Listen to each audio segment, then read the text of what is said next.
Audiolivro O Grande Conflito, uma saga milenar e seu final surpreendente, de Ellen G. White. Capítulo 1. A Destruição. Do alto do Monte das Oliveiras, Jesus olhou para Jerusalém. A construção magnífica do templo estava plenamente à vista. Ao se pôr, o sol iluminava as paredes de mármore branquíssimo e resplendia na torre e no pináculo dourados. Que filho de Israel seria capaz de contemplar essa cena sem se emocionar com alegria e admiração? Mas eram outros os pensamentos que ocupavam a mente de Jesus. Quando se aproximou e viu a cidade, Jesus chorou sobre ela. Lucas 19, versículo 41. As lágrimas de Jesus não eram por si mesmo, muito embora à sua frente se encontrasse o Getsêmani, a cena da agonia que se aproximava, e o Calvário, o lugar da sua crucifixão, não ficasse distante. Não eram essas cenas que lançavam sombras sobre ele naquela ocasião de alegria. Ele chorava pelos milhares de condenados em Jerusalém. Jesus viu a história de mais de 1000 anos do favor especial de Deus e seu cuidado protetor pelo povo escolhido.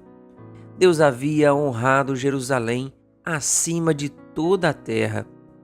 O Senhor escolhera Sião com o desejo de fazê-la sua habitação. Salmo 132, versículo 13. Ao longo de eras, santos profetas deram suas mensagens de advertência. Diariamente, os sacerdotes ofereciam o sangue de cordeiros, apontando para o Cordeiro de Deus. Se a nação de Israel houvesse preservado sua lealdade ao céu, Jerusalém teria permanecido para sempre como a cidade escolhida. Mas a história do povo que Deus favoreceu teve um registro de apostasia e rebelião.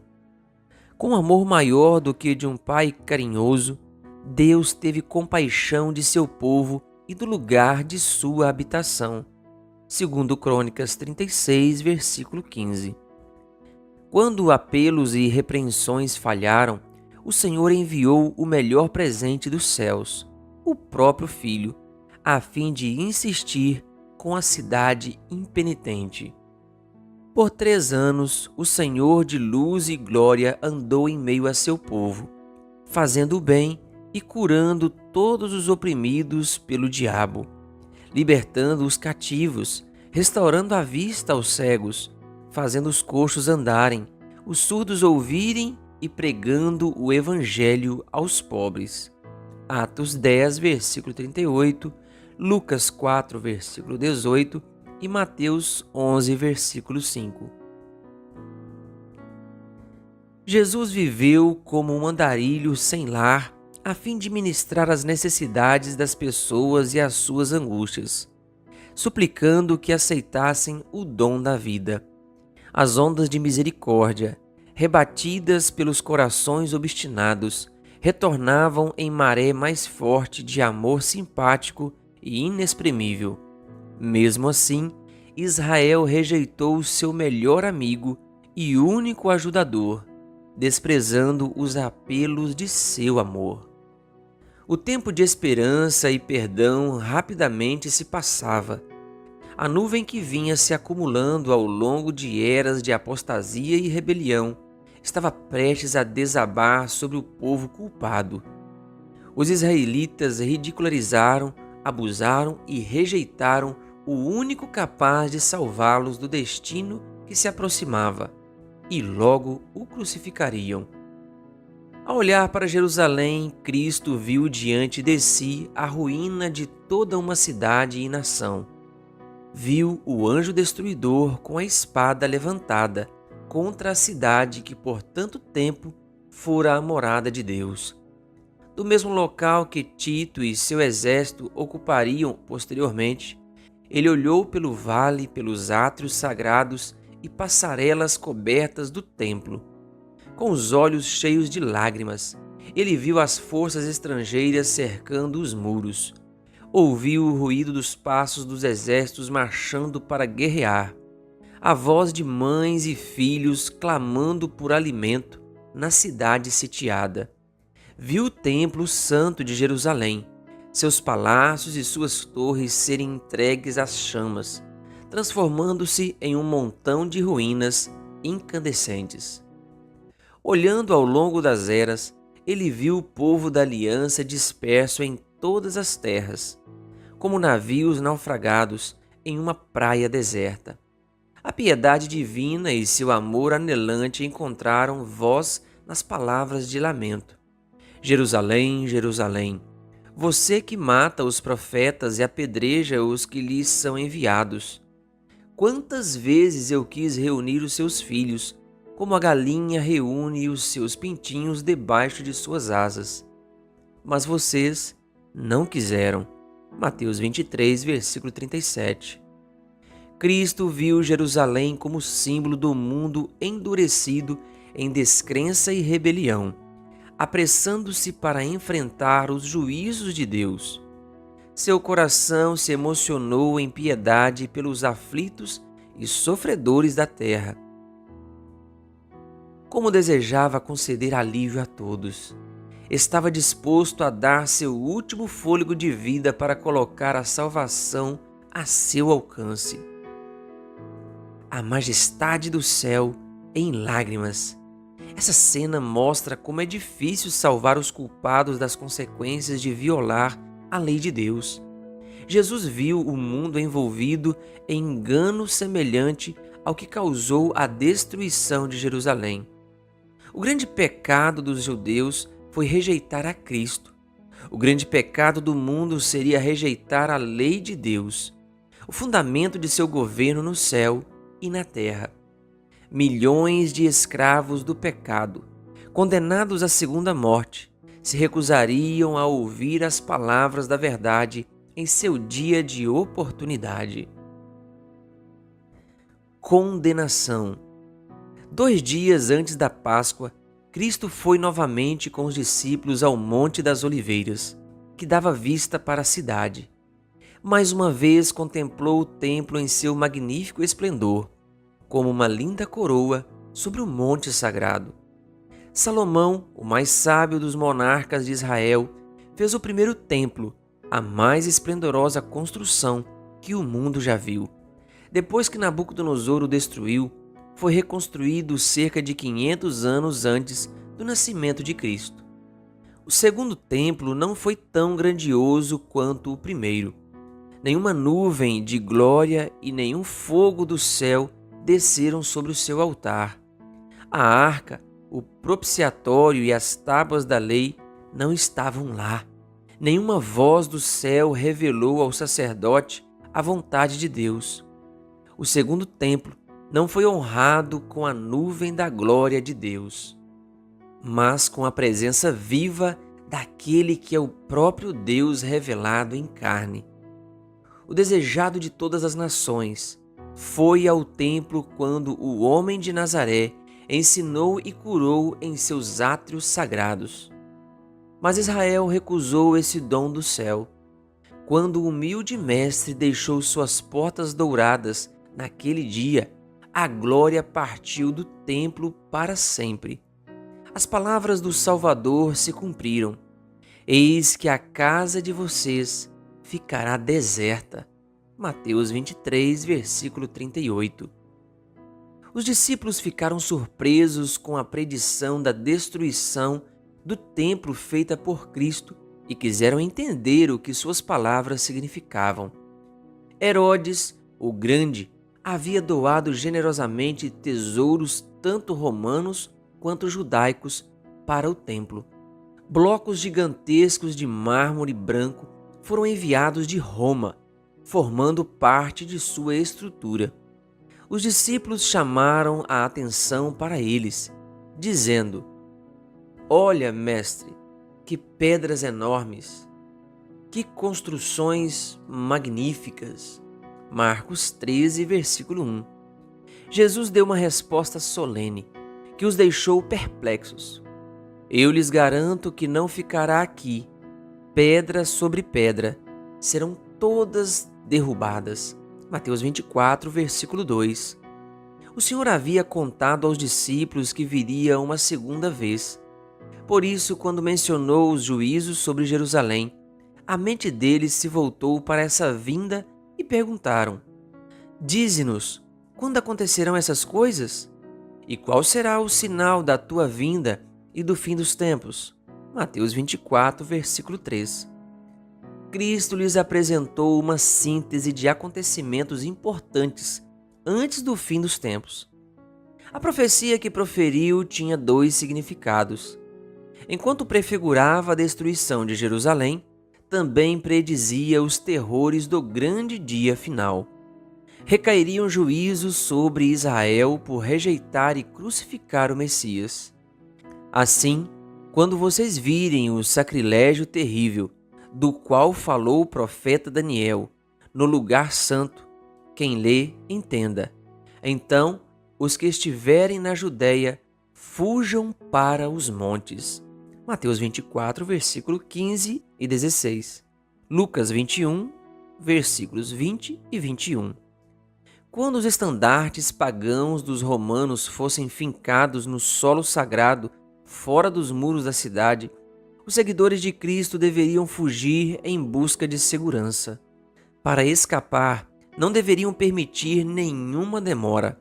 Por causa de seus pecados, Deus havia decretado juízo contra Jerusalém.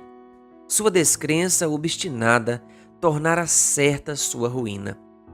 Os habitantes de Jerusalém acusaram Cristo de ser a causa de todos os problemas que lhe sobrevieram por causa dos próprios pecados. Embora soubessem que ele não tinha pecado, declararam que sua morte era necessária para a segurança da nação. Concordaram com a decisão do sumo sacerdote de que seria melhor um homem morrer do que a nação inteira perecer. João 11, versículos 47 a 53. Enquanto matavam o Salvador porque ele havia condenado seus pecados, consideravam-se o povo favorecido de Deus e esperavam que o Senhor os livrasse de seus inimigos. Paciência. Por quase 40 anos o Senhor adiou seus juízos. Ainda havia muitos judeus que desconheciam o caráter e a obra de Cristo, e os filhos não tinham a luz que seus pais haviam rejeitado. Deus fez a luz brilhar sobre eles por meio da pregação dos apóstolos. Eles veriam como as profecias haviam se cumprido, não só por meio do nascimento e da vida de Cristo, mas também de sua morte e ressurreição. Deus não condenou os filhos pelos pecados dos pais, mas quando aqueles rejeitaram a luz adicional que lhes concedeu, tornaram-se participantes dos pecados de seus progenitores e encheram a taça de sua iniquidade. Em sua recusa obstinada em se arrepender, os judeus rejeitaram a última oferta de misericórdia. Então Deus retirou deles sua proteção. A nação foi deixada sob o controle do líder que havia escolhido. Satanás incitou as paixões mais vorazes e baixas. As pessoas perderam a razão. Passaram não só a ser controladas por impulso e raiva cega, mas a ser satânicas em sua crueldade. Amigos e parentes traíam uns aos outros. Pais matavam os filhos e filhos os pais. Os governantes não tinham poder para se dominar. As paixões descontroladas os tornavam tiranos. Os judeus aceitaram falso testemunho para condenar o inocente Filho de Deus. Agora, acusações falsas tornavam incerta sua vida. O temor do Senhor não os incomodava mais. Satanás era o chefe da nação. Líderes de grupos opostos atacavam as forças uns dos outros e matavam sem clemência. Nem mesmo a santidade do templo era capaz de restringir essas lutas vorazes. O santuário era contaminado com os corpos dos mortos. No entanto, Os líderes por trás dessa obra maligna declaravam que não temiam que Jerusalém fosse destruída, pois era a cidade do próprio Deus. Até mesmo enquanto legiões romanas cercavam o templo, muitos judeus ainda acreditavam fortemente que o Altíssimo interviria para derrotar seus inimigos. Mas Israel tinha voltado as costas à proteção divina e por isso não teria defesa alguma. Avisos. Todas as predições que Cristo dera sobre a destruição de Jerusalém se cumpriram ao pé da letra. Sinais e maravilhas surgiram. Por 7 anos, um homem subia e descia as ruas de Jerusalém, anunciando os desastres por vir. Esse estranho homem foi preso e açoitado, mas, diante do insulto e do abuso, respondeu apenas: Ai, ai para Jerusalém! Ele foi morto no cerco que predisse. Nenhum cristão morreu na destruição de Jerusalém. Depois que os romanos, sob a liderança de Céstio, cercaram a cidade, abandonaram o cerco inesperadamente, quando tudo parecia pronto para o ataque. O general romano retirou suas forças sem nenhum motivo aparente. Os cristãos que aguardavam reconheceram o sinal prometido. Lucas 21, versículos 20 e 21. Deus governou os acontecimentos de tal maneira que nem os judeus nem os romanos poderiam impedir a fuga dos cristãos. Quando Céstio se retirou, os judeus os perseguiram, e enquanto os dois exércitos estavam engajados no conflito, os cristãos de toda a terra conseguiram escapar para um lugar seguro, a cidade de Pela, sem serem impedidos. As forças judaicas perseguiram Céstio e seu exército, atacando por trás as tropas em fuga. Os romanos fizeram sua retirada com grande dificuldade. Os judeus retornaram para Jerusalém em triunfo com seus espólios. No entanto, esse aparente sucesso só lhes causou mal. Inspirou neles o espírito de obstinada resistência aos romanos, o qual logo levou sofrimento indescritível à cidade condenada. Terríveis foram os desastres que recaíram sobre Jerusalém quando Tito retomou o cerco. A cidade foi sitiada na época da Páscoa, ocasião em que milhões de judeus estavam reunidos dentro de seus muros. Suprimentos alimentares haviam sido destruídos em vingança das facções rivais. Os habitantes então vivenciaram os horrores da fome. As pessoas roíam o couro dos cintos, das sandálias e da cobertura de seus escudos. Grande número saía furtivamente à noite para pegar plantas silvestres que cresciam fora dos muros. Mesmo que os romanos matassem a muitos com cruel tortura. Com frequência, os que conseguiam retornar em segurança eram roubados e perdiam o que haviam encontrado. Maridos roubavam da esposa e esposas dos maridos. Filhos tiravam o alimento da boca dos pais idosos. Os líderes romanos fizeram todos os esforços para infundir terror aos judeus e levá-los a se render. Os prisioneiros que resistiam à captura eram açoitados, torturados e crucificados em frente aos muros da cidade. Ao longo do vale de Josafá e no Calvário, os romanos colocaram cruzes em grande quantidade. Mal havia espaço para se mover entre elas. Essas coisas cumpriram a terrível maldição dita perante Pilatos, na cena do julgamento de Cristo. Que o sangue dele caia sobre nós e sobre nossos filhos. Mateus 27, versículo 25. Tito se encheu de terror quando viu os corpos em montes jogados nos vales. Como alguém em transe, olhou para o magnífico templo e deu a ordem de que ninguém tocasse em nenhuma de suas pedras. Fez um sério apelo para que os líderes judeus não o forçassem a contaminar com sangue aquele local sagrado. Se lutassem em qualquer outro lugar, nenhum romano violaria a santidade do templo. O próprio Joséfo implorou que se rendessem, salvando a si mesmos, sua cidade e seu local de adoração. Mas, com maldições amargas, arremessaram dardos em seu último mediador humano. Os esforços de Tito para salvar o templo foram em vão. Alguém maior do que ele havia declarado que não restaria pedra sobre pedra. Por fim, Tito decidiu tomar o templo, determinado, se possível, a salvá-lo da destruição. Mas as tropas desconsideraram suas ordens. Um soldado jogou uma tocha acesa em uma abertura do pórtico.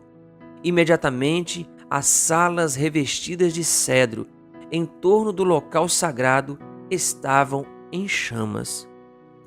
Tito se apressou até o local e ordenou aos soldados que apagassem o fogo. Suas palavras não foram ouvidas.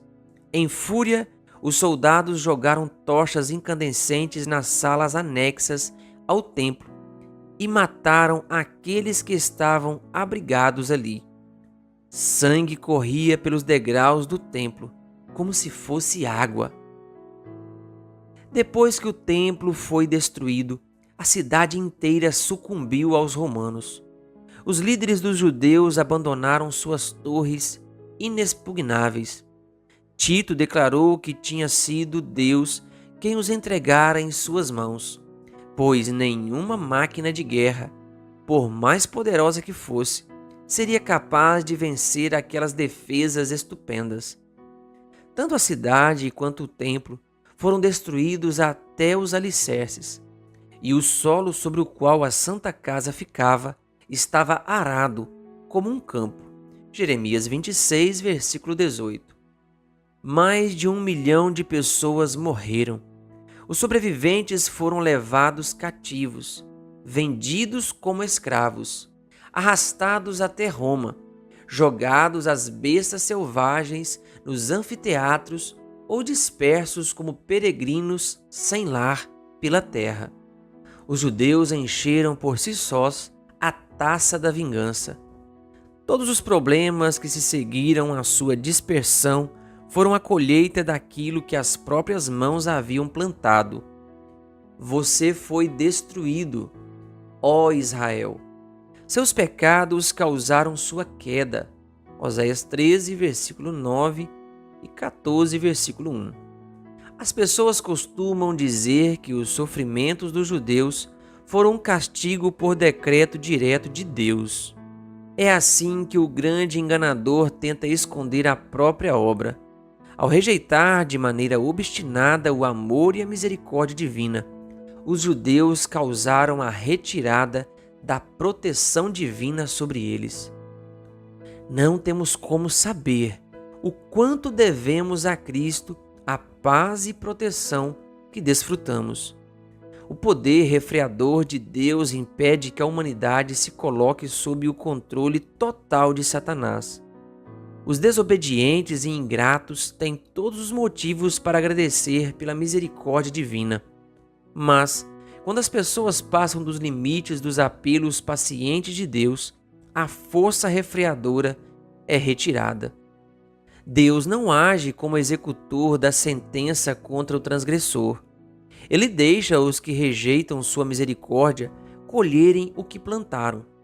Cada raio de luz rejeitado é uma semente lançada e produz uma colheita infalível.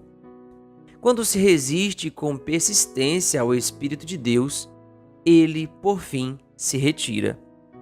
Então não resta poder para controlar os desejos maus do coração, nenhuma proteção contra a maldade e o ódio de Satanás.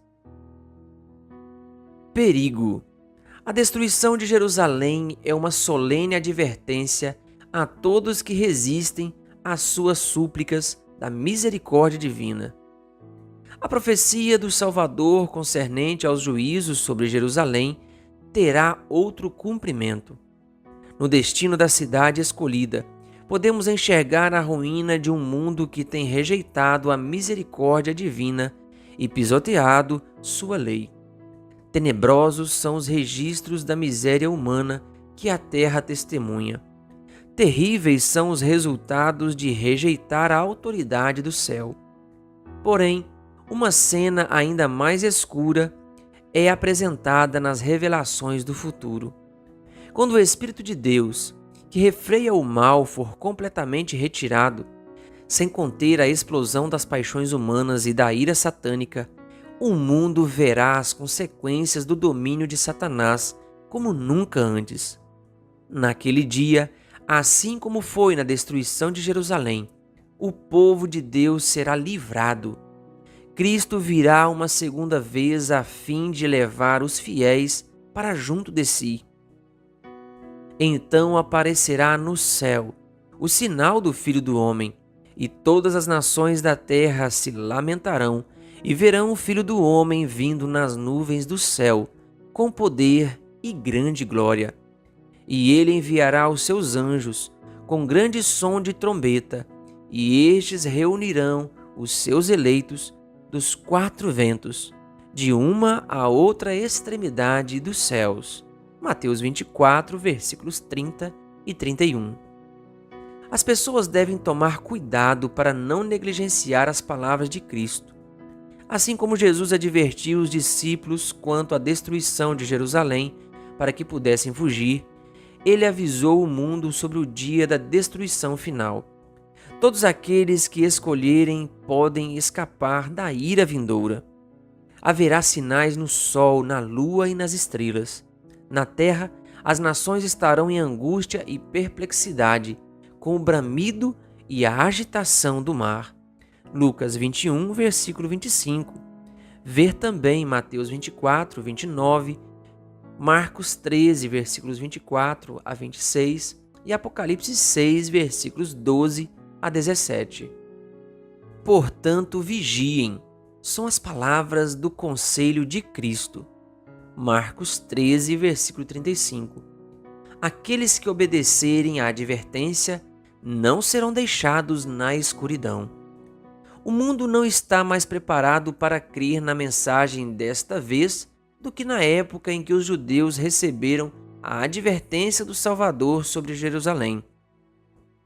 Não importa quando virá, o dia do Senhor chegará de surpresa para os ímpios.